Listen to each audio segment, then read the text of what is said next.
Good morning, everyone. Myself, Dr. Rangalal Mahapatra. I welcome you all to my YouTube channel, Microeconomics Online Lessons by Rangalal. So, first of all, I would like to thank you all of you for continuously watching my videos, which I am uploading every week, especially on Sunday evening. So, thank you. And I request all of you to watch my video continuously. I will upload all the videos continuously and I will finish the course. And I request all of you to watch, like, share and subscribe my video so that I will be also interested to do more work and to upload more videos with better quality and better standard. So now in this video, as I told you in the last video, that the topic is about how this demand curve is derived, what is this demand theory, and how the law of demand is derived by utilizing the law of diminishing marginal utility, because the law theory of demand is actually explained by the classicals, then by the neoclassicals, which is known as the marginal utility analysis, then by the indifference curve analysis, which is the ordinal utility analysis, then by Samuelson, which is revealed preference theory. So many theories are there. So first I will start with the basic thing, which is the demand theory with the help of law of diminishing marginal utility. So in this context, we will introduce three concepts. One is value, one is marginal utility, and how this value and utility are related to price. And from there, we will discuss about the demand and we will derive the law of demand. So, value is a Latin term corresponding to Saxon, which is worth. In Saxon, it is worth, which means worth to satisfy a want. So, that means it is the satisfying capacity of something, of a thing, is actually a value. So, value or worth thus implies usefulness or utility. Since value implies capacity to satisfy wants, there are many kinds of value, because we have different things, so they have different capacity to satisfy your wants. That is why there are different kinds of value. They are like scientific value, aesthetic value, religious value, philosophic value, political value, social value, economic value, and so on. So many values are there. But our concern will be with economic value. So the utility to which we have to deal with is economic utility. So the capacity of a thing which we must economize in order to satisfy a want.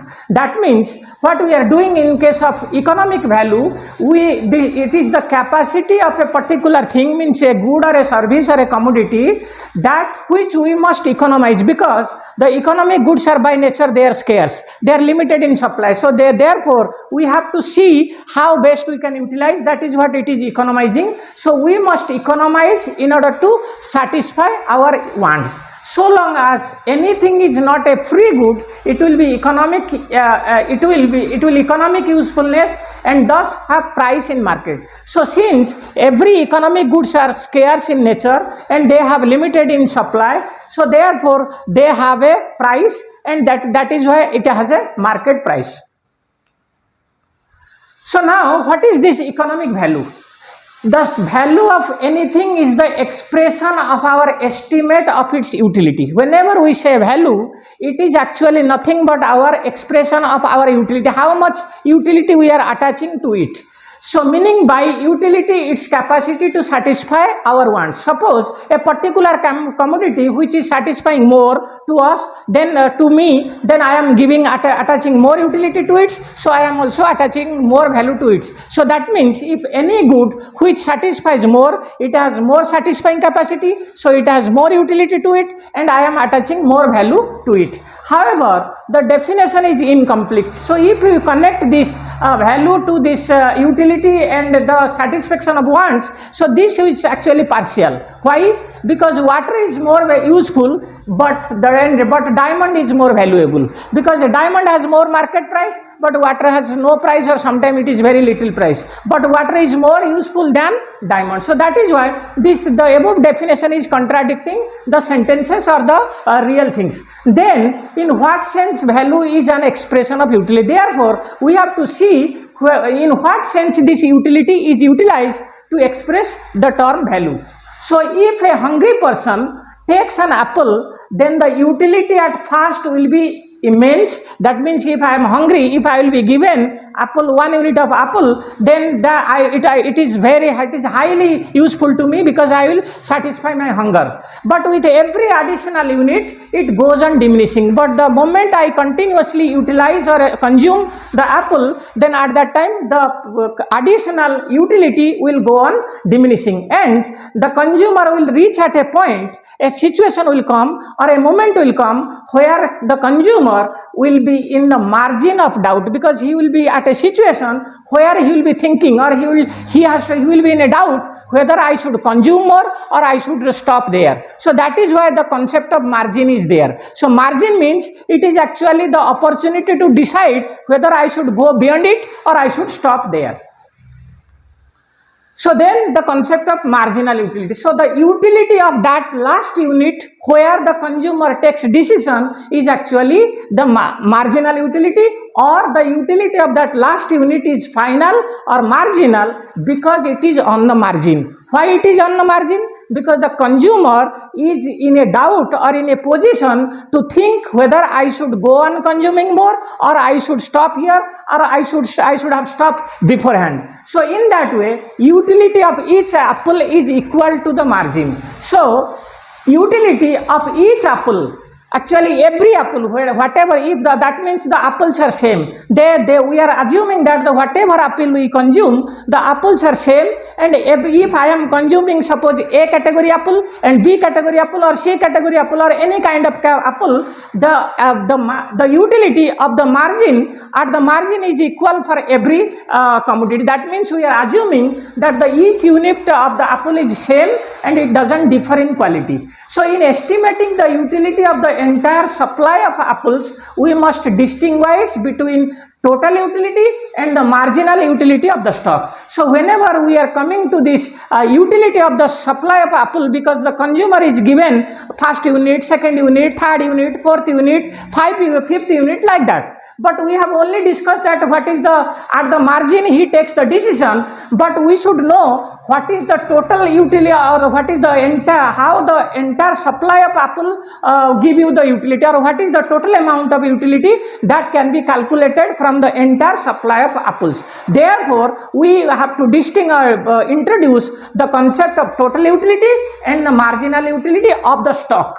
That means the stock means it is the entire units of the apple which the consumer is taking. So total utility of the stock here it is apple, is obtained by adding the utility of each additional apple. So that means if I consume successively first unit, second unit, third unit, fourth unit, like that, so for each unit I have certain utility. So if I add on each utility of each additional unity, the total will give you the total utility. Thus it will increase till the marginal apple. So that means if I go on adding and adding, the moment the total utility goes on increasing until the point of margin comes, because at the margin the total utility will be maximum, because beyond that there will be no utility, the consumer has to stop there. So the marginal utility of the stock is always equal to marginal utility of the final unit multiplied by the number of units. This is very important. The marginal utility of the stock, it is not of the particular unit, it is the stock. The way we have calculated the total utility of the stock, we can also calculate the marginal utility of the stock. That means the marginal utility of all the units. So marginal utility of all the units that is consumed is always equal to the marginal utility of the final unit, that is the marginal utility of the last unit multiplied by the number of units. So if I suppose consume 4 units of apple, and in the marginal utility of the last apple is 2, so 4 into 2 is 8 is actually the marginal utility of the stock. However, the marginal utility of each unit diminishes. So that I will give you one example here. So when I consume the commodity, the apple units, the subsequently as I go on increasing the stock of apple, the marginal utility from each, it goes on diminishing. So this I can show you with the help of one example.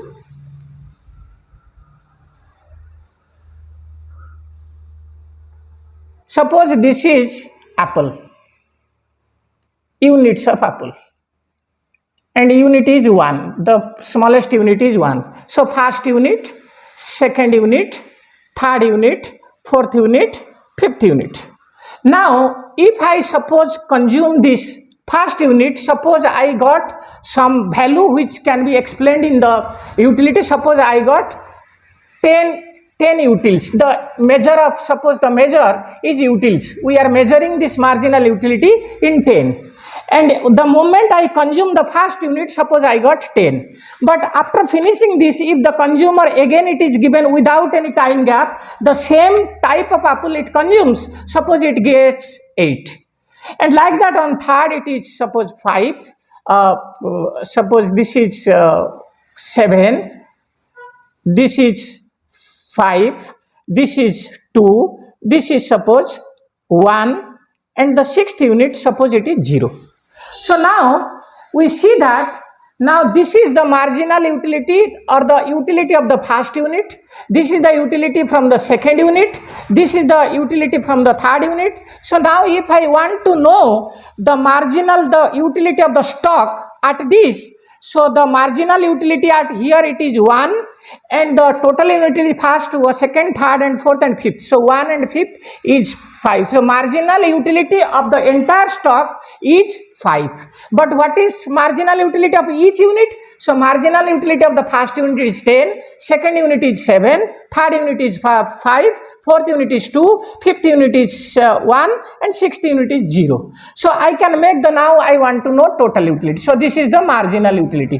So total utilities, we have to add the marginal utility of each individual. So this is 10. So for the, when the first added, second one is added to, so the stock is now 2 units. So this is 17. Now 17 plus 5, 22, 22, 24, 25 and here it is again 25. So 25 is maximum. You see that the total utility goes on increasing 10, 17, 22, 24, 25 and this becomes maximum where the marginal utility is 0. That means at the margin the value of that unit is actually 0. That means the consumer decides here not to go beyond it, because if he will go, the value of the value which he derives is 0, so he attached 0 value, so he will not consume. So therefore, so marginal utility is diminishing. Here we see the marginal utility is diminishing, but the total utilities goes on increasing. And this, so this will attach this marginal utility, as we told you that marginal utility is the value.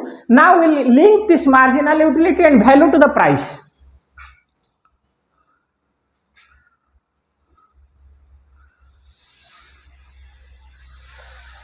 So now value and marginal utility. So here the word margin is actually used to indicate between economizing and the waste. That means if I am at a margin, so I am informed that whether I am really, if I go beyond, I am going for waste, or if I stop there, that means I am economizing my resource use. So thus value is not simply the expression of utility but of marginal utility. That means whenever we say value, it refers to marginal utility of the unit. So the distinction between value in it, so now the value, again we have two types of value. One is value in use and another is value in exchange, which will disappear when we treat value as a marginal utility, because this paradox of value, which is actually water diamond paradox, water has more use but it has less value. So this type of paradox is actually solved when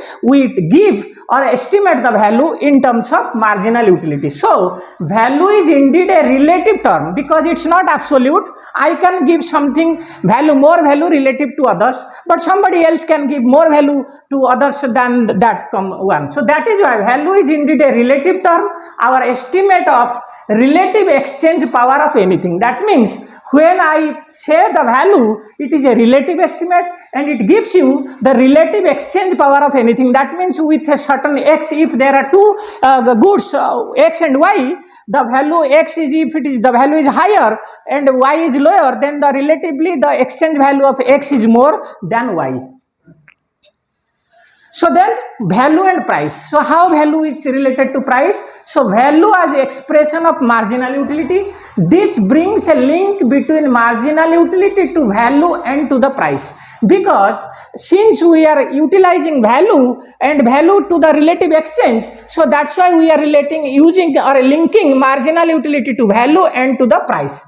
As consumer goes on adding more to consumption and to the stock of the consumption, the marginal utility of each additional consumption goes on diminishing. We have studied there that as the consumer is consuming more and more, the marginal utility goes on diminishing. And since marginal utility diminishes, since marginal utility is related to value, the value of that unit also diminishes, which means since value is also price, so because it's a relative exchange, so price of each additional utility which the consumer would be willing to pay will also be diminishing. Thus, this value, utility and price integrated to the consumer's behavior in the market, leading to demand analysis. That is why by you connecting the marginal utility, the value and the price, we are actually combining integrating the market behavior of a consumer, which is actually the cornerstone of the demand analysis.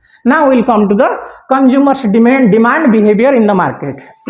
So market is actually a group of economic agents who are trading a good or a service, and the rules and the arrangements for the trading. That means we cannot simply say that these are group of consumers or buyers and sellers, but they are ruled by some arrangement where rules are there, some regulations are there, and institutions are there which creates this rule which cannot be violated. So it is actually a contract between the buyers and sellers who are economic agents. Thus, market is a form of contract between the buyers and sellers for trade of commodities. Commodities are referred to those goods. Now we should also understand what is commodity. Sometimes we write product, sometimes goods and services. Commodities are referred to those goods and services which are produced by the industries. For example, if I say automobile is actually a goods, a commodity. But if I say particular car, then this is a product.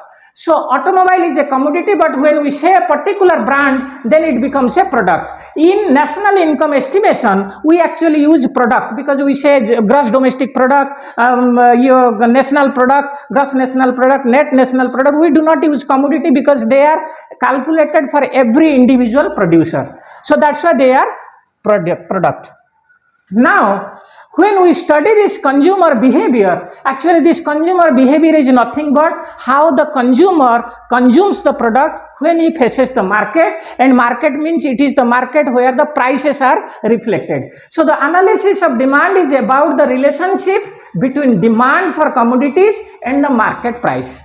So in this context, we are assuming, because when we study this consumer behavior, we should in the background should assume that there is perfectly competitive market as introduced by the classical economist, especially by Adam Smith, which is known as invisible hand. So it is perfectly competitive means no buyer or no seller has any influence on the market price. Their individual decision cannot influence the price of the product in the price of the commodity in the market. Thus, the buyer is assumed to be a price taker. Whatever price is there, I am a buyer, I will go and purchase with that price. If I am agreed, if I am willing to pay, I will purchase it. If I am not, I have to leave the market. I cannot do anything else. Similarly, the supply side, that also we will discuss later on. Then how do the buyers behave?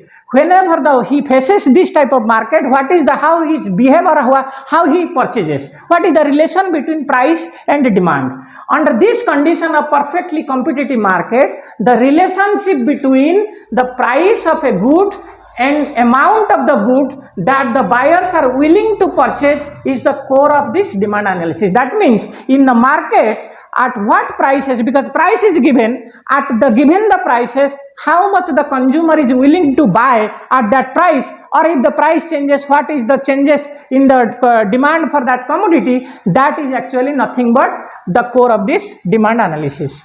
So then this price quantity relation, at the given price, the amount of a commodity that the buyer is willing to purchase is called quantity demanded of a commodity. Please remember this or understand, whenever at a given price, suppose price is 5. At price 5 rupees, if the consumer is purchasing 10 units of a particular good, then this 10 units at this rupees 5 is actually quantity demanded of that commodity. It is not a demand.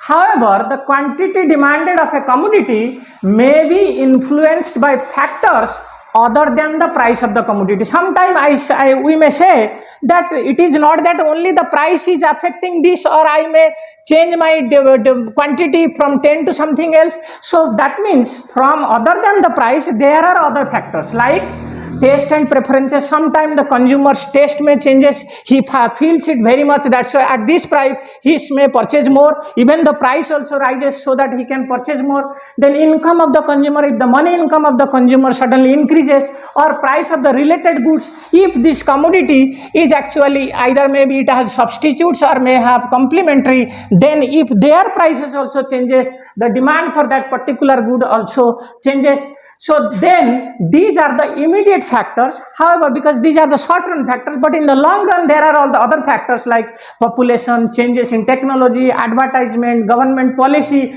These are the factors which are things which we call other things, which we group together and we call other things. Now we'll study demand and quantity demanded. So other things remaining same or constant at different prices. The consumer's willingness to buy different quantities of the commodity is known as demand for the commodity. What is this? This is the thing. Suppose the price, we are listing the price, suppose 6, 5, 4, 3, 2, 1. This is the existing price. Suppose at this price, the consumer is purchasing, suppose 10 units of commodity X. This is the commodity X and these are the 10 units, and units may be kg, and suppose this is in a week. So 10 kg of that particular X is purchased, or the consumer is willing to purchase 10 kg of X when the price is 6. When price falls to 5, it may be 20 and 30, 40, 50, 60. So this shows that at different prices, what is the willingness of the consumer to buy that particular commodity. So the relation between this is the set of prices, this is the set of quantities of a particular commodity X demanded. So this entire set of at different prices, what are the willingness of the consumer to buy different units is nothing but called the demand for the commodity. So this is actually, whenever we present them in the tabular form, this is actually called demand schedule, because the set of prices which were at which the consumer is buying or willing to buy different units, this is actually called the demand schedule, because this is a tabular form.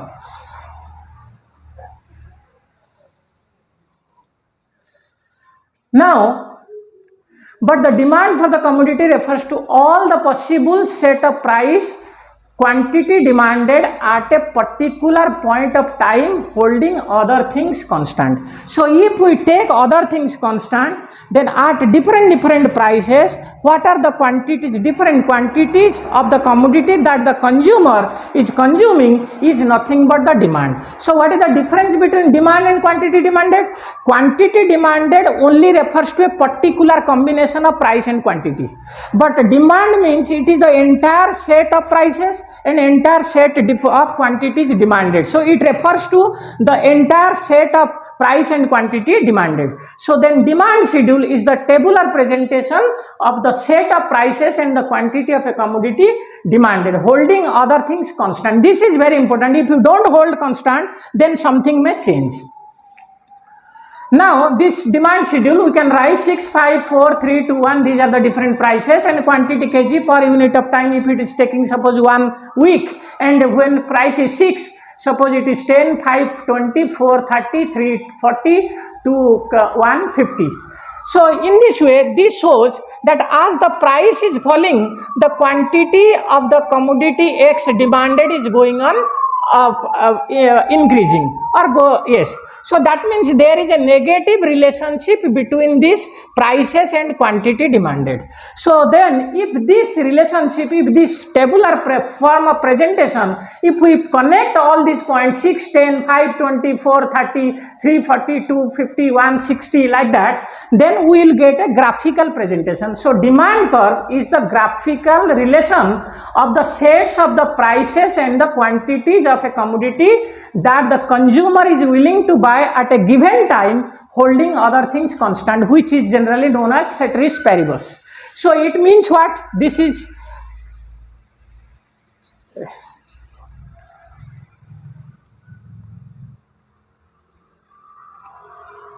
so now if we want to draw this, so generally we will draw here quantity demanded of X. This is in kg per week, and this is price. So if price is now 1, 2, 3, 4, 5 and 6, 1, 2, 3, 4, 5, 6. So this is 10, 20, 30, 40, 50, 60.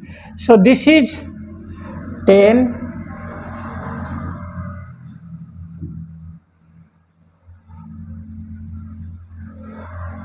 and now if you join all these points, we got this as a demand curve. So the demand curve includes all the set of price quantity combination. This is the demand curve, and this is the demand. If I say this is demand, but this point is a particular quantity demanded at this price, this is also quantity demanded at this price, this is also quantity demanded at this price. So this is the demand curve. So generally this says that the demand curve is negatively sloped, or simply we can say it is sloping downward to the right.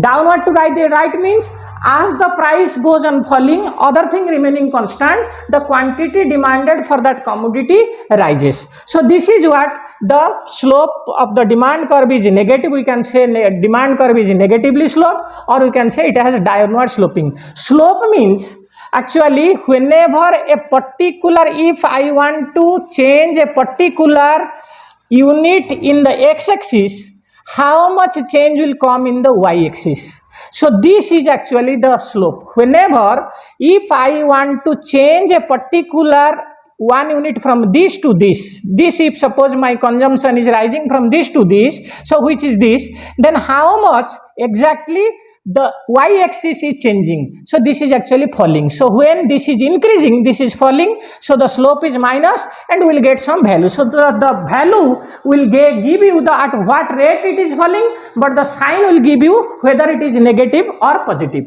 So that's why the demand curve is negatively sloped. But the shape of this demand curve depends on different things, like the demand curve may be like this, the demand curve may be rectangular hyperbola, it can be like this, or this, it can be rectangular hyperbola like that, which never touches the axis but it goes on changing, or it can have different more steep, more slope. So different, it depends on the elasticity, which I will discuss later on.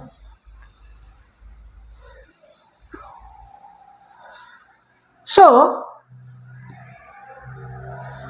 then what is the law of demand? From this relationship, the observed and empirical analysis established. It is not that we are making a law. The law is made on the basis of the observation and empirical analysis. Economists have proved that there is a negative relationship between the price of the commodity and its quantity demanded, holding other things constant. Hence, the law of demand is ceteris paribus. More quantities of a commodity will be purchased if the price of it falls, and vice versa. So this is the law of demand.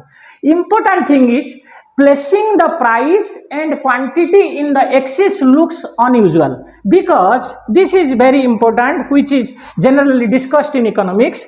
What we do here, if suppose y here, x here, we write the equation y is a function of x. That means this is my dependent variable and this is independent variable. But here when we write price, And when I write here quantity demanded, so that means my equation should be price is a function of quantity demanded.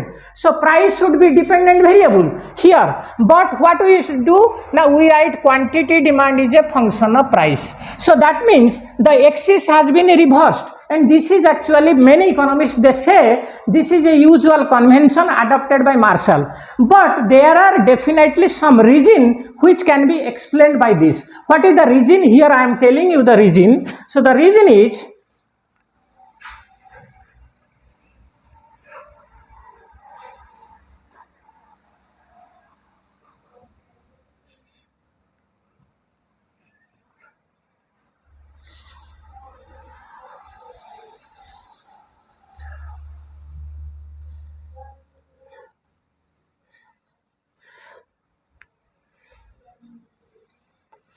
now we know that price is actually nothing but the marginal utility, which is actually value. And as the consumer goes on increasing its consumption from first unit to second unit, third unit, fourth unit, fifth unit, sixth unit, seventh unit, the marginal utility is going on diminishing. So if I write here marginal utility, the marginal utility actually goes on diminishing like this. At the first unit, this is the marginal utility, and the marginal utility is actually diminishing. This is the law of diminishing marginal utility. And marginal utility, if I write, then marginal utility is actually function of the quantity demanded.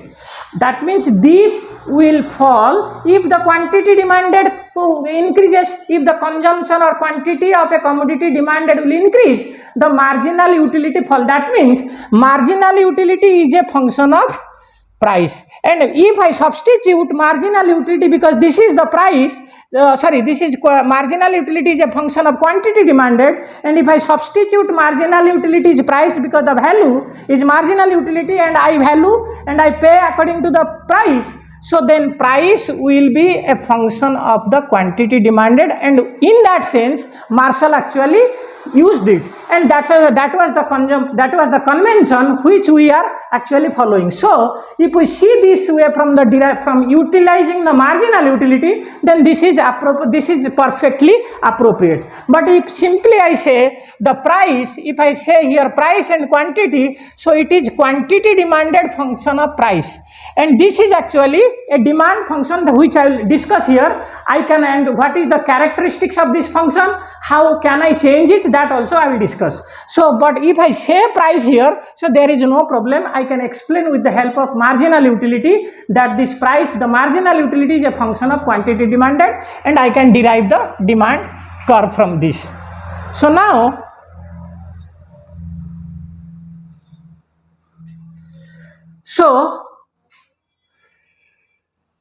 So then demand curve and demand function. Demand curve shows the relationship between various prices at which various quantities of a commodity is demanded at a given time. This is showing price quantity relationship. In a demand curve, we only show the price quantity relation. But if we use the demand function or a algebraic function, there we can write quantity demand not only is a function of price, we can write the price of related goods, money, income, taste and preparations. That means the demand function will capture or contains the information more than the price itself. That is, it includes the other factors like which we assume to constant. Now if we make this constant and this constant and this constant, then we can say quantity demand is a function of price only, which is generally utilized. So the shape of the demand curve, which I told you in the explanation, then it can be linear, it can be quadratic, it can be exponential, it can be other form. And how it will happen, that also I will discuss. But when I utilize this, the other terms are also there. The market demand schedule, because when I explained there, I told only the demand schedule for a particular consumer. Then how do we take market demand schedule? So the moment we come to market, it means it consists of the total demand of all consumers in the market. So if there are If there are suppose two consumers, one consumer's demand is suppose this is 5, this is 4 kg, and another is. So now this is demand commodity for consumer 1, this is demand curve for consumer B. Now if suppose these are the two consumers, then I can write the demand, market demand schedule. If I write, suppose price is here, I write price, here I will write demand of A, demand of B, quantity demand of A, quantity demand of B. So at price 5, he is consuming 4 units or 4 kg, he is consuming 2 units. So this is, so at price 5, the total market demand is actually 6, and in this way if I write suppose at 4, this is 4, this is suppose 3, this is 4, this is 6, this is 3, suppose it is 8, this is, so this is 4, so this is 5, 4, 3, this will be 6 plus 3, this is 8 plus 4, so this will be 9, this will be 12. So this is the market demand schedule, which consists of the sum of the individual consumers quantity demanded at each price. When we present it in a tabular form, this is the market demand schedule. And if I get a summation of these two curves, then I will get a demand curve, market demand curve. How do I sum it? Now I will take the horizontal summation. Now 4 plus 2 is 6. So I can draw another demand curve here. Suppose I will write this at 5. This is 6. So this is market demand curve. So market demand curve is nothing but the horizontal summation of the quantities of a commodity demanded by all the consumers in the market at a given price, holding other things constant. So market demand curve is the summation, horizontal summation, because horizontal summation means quantities are summed at a particular price. So in this way we get a demand curve, which is called market demand curve. So we got market demand schedule, we got market demand curve. Another is, suppose this is the demand curve. Now suppose this is the price, this is 5, this is 2, this is 4, this is suppose 3. Now if I move from here to here, any point along the demand curve, if I move along the demand curve either downward, if I come downward, it means my quantity of the commodity demanded is changing only due to change in price. This is called downward movement or expansion in demand. So when we say expansion in demand or expansion in quantity demanded, it means the quantity demanded for the commodity is rising because of change in price only. Similarly, if I go in this direction from this point to this point, this is called upward movement or contraction in demand. This is contraction in demand. That means the quantity demanded is falling due to rise in price, keeping other thing constant. So this rise or fall or downward movement or upward movement together is known as expansion or contraction, or it is called movement in the demand curve. So when I say movement in demand curve, it means you are moving along the demand curve either upward or downward. So it is because of only change in price, other things remaining constant. So the other thing is the shift in the demand curve.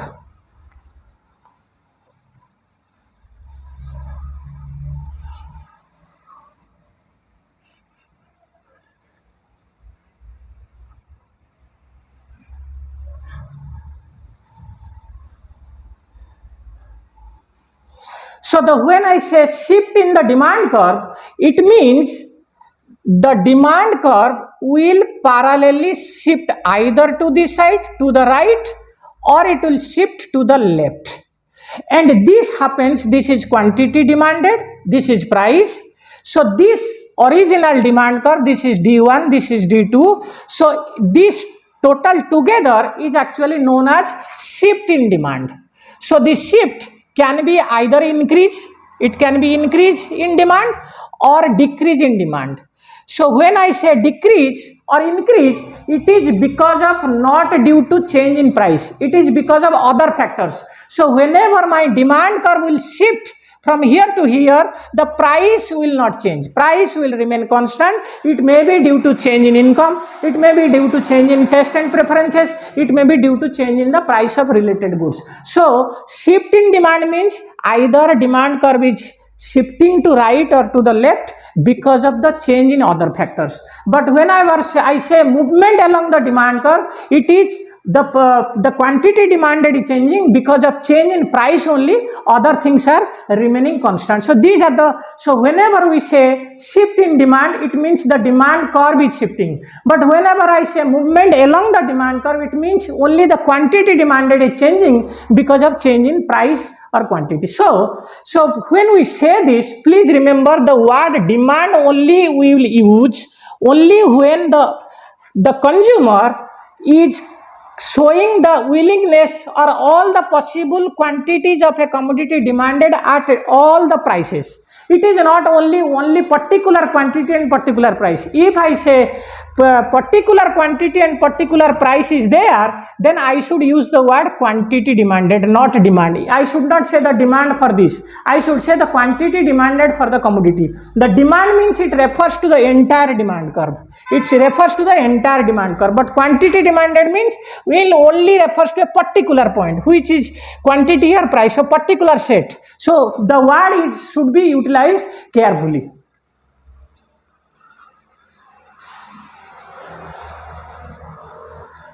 So this is the expansion, demand and contraction.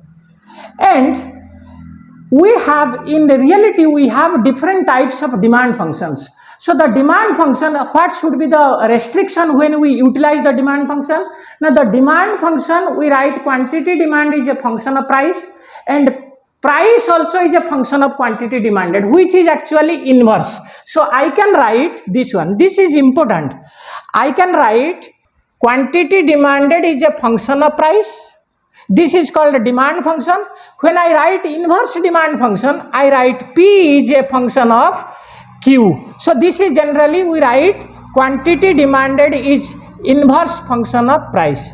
So when I write this is called inverse function. So inverse function means I will say quantity. If I say quantity is a function of price, we will write here price and quantity. And if I write also price is a function of quantity, then also this is correct. So I can write this and this. That means I can write the simple demand function or I can write the inverse demand function. But when I can write these two, when I can exchange this, that I will explain you.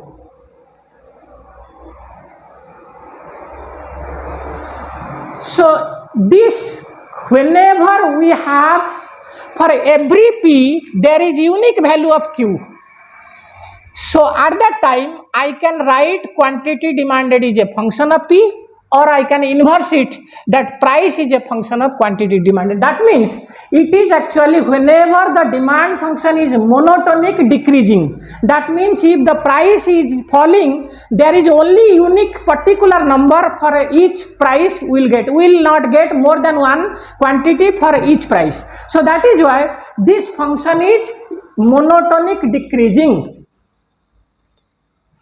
Monotonic decreasing, and the inverse function is also monotonic decreasing. That means this function is monotonic decreasing and this function is also monotonic decreasing. So only when we have monotonic function, either it is increasing or decreasing, in our case it is decreasing, we can use the inverse function or you can use the simple main function. So the functions are single valued, continuous and monotonic decreasing. Continuous because the demand curve there is no gap in between.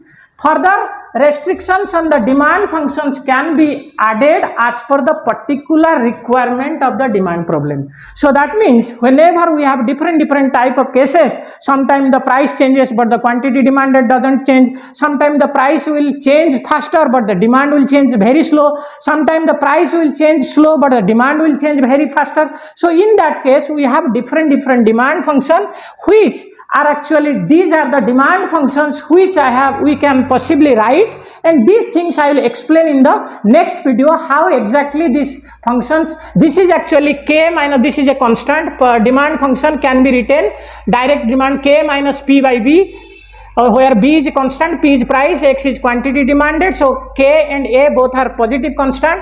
We can write inverse function p is equal to k minus bx for this, or we can write also k by p plus c minus b, or we can write the inverse p is equal to k by x plus b minus c, or we can write x is equal to k minus p2 by p square by b, p is equal to root over of k minus bx, or we can write. So there are different functions we can write, or when we can write those functions, that I will explain in the next video. So thank you everybody. I will request all of you to watch my video, to like, share and subscribe my video, so that I will be also more encouraged to do more work on this. Thank you everybody. We will meet you again next week in the same time. Thank you.